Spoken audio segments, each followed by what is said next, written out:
V hiši iz leta 1950 se je po preselitvi lastnice v spodnje nadstropje sprostila mansarda, v kateri je potencial za udobno bivanje videl sin z družino. A prostor je bil potreben temeljite prenove, s katero pa niso želeli povsem pomesti duha preteklosti. Prav nasprotno, spretno so prepletli stare elemente s sodobnim pohištvom in nastalo je čudovito podstrešno stanovanje s pogledom na Mengeško polje in še dlje.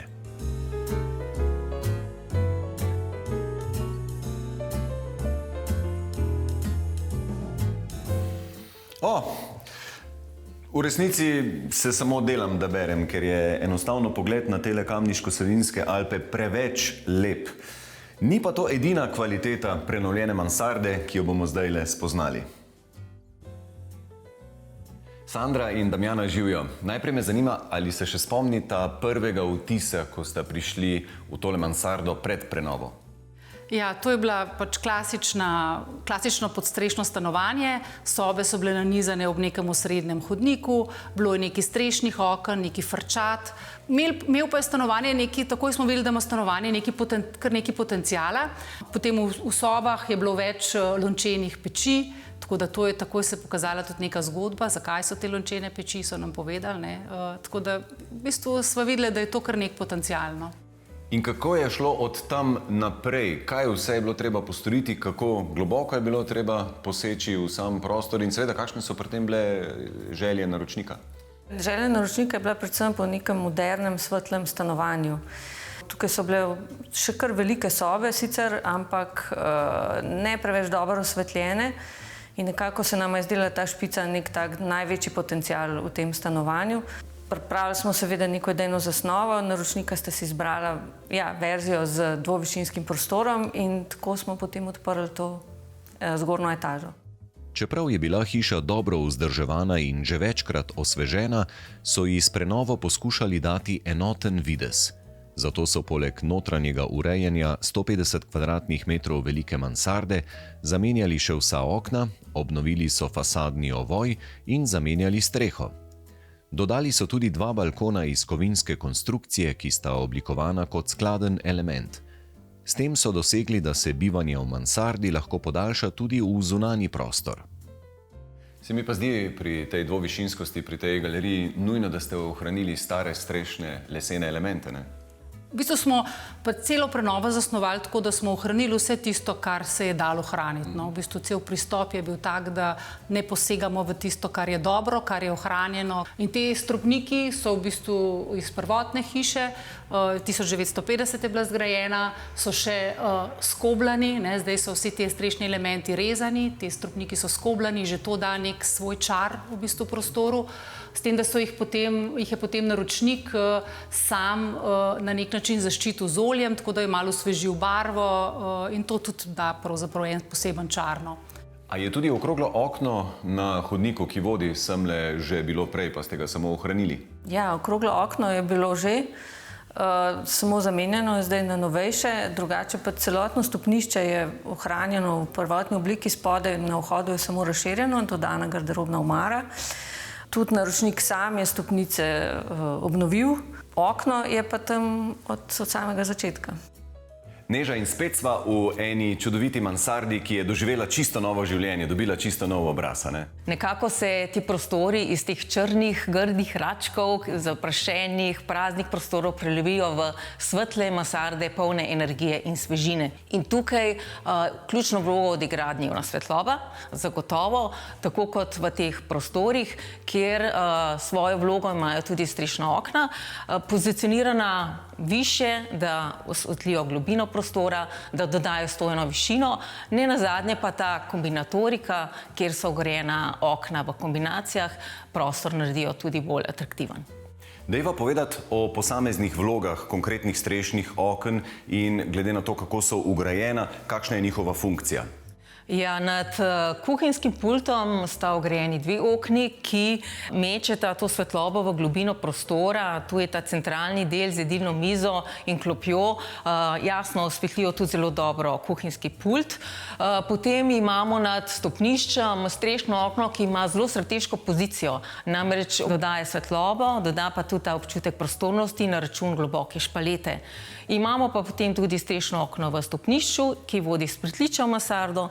Ta pa omogoča tisto dodatno svetlobo, namreč ki prehaja potem tudi v zaledje, v hodnik mansarde. Okrogle okence je pa tisto, ki nudi pogled navzven. Kakšne so možne rešitve, kadar je strešno okno izven dosega roke?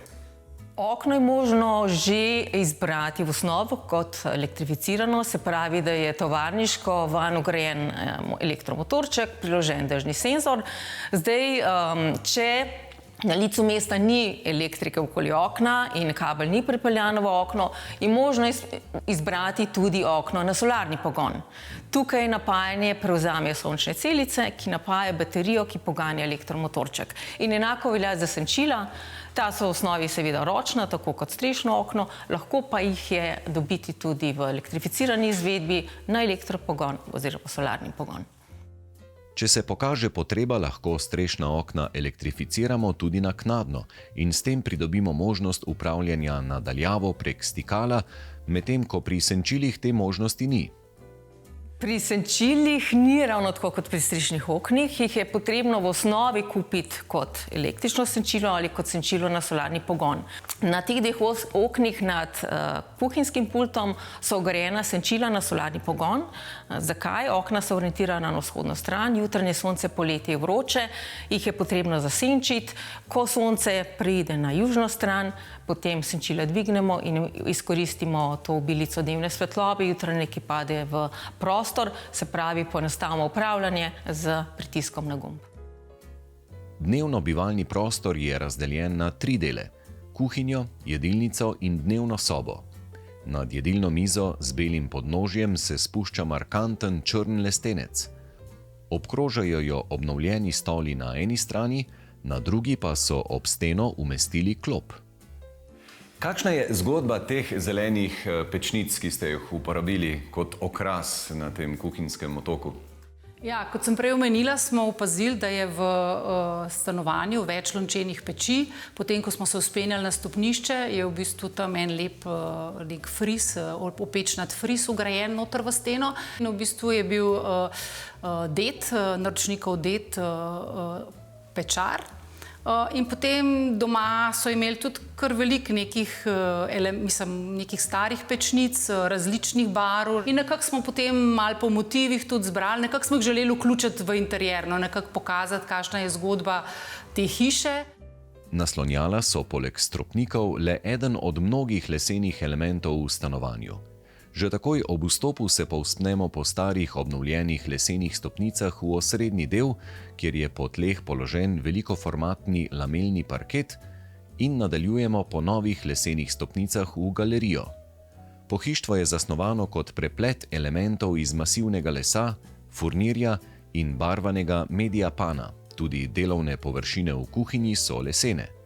Ograja je iz lesenih letov, zato deluje čvrsto, hkrati pa zaradi vizualne prehodnosti ne zapira prostora.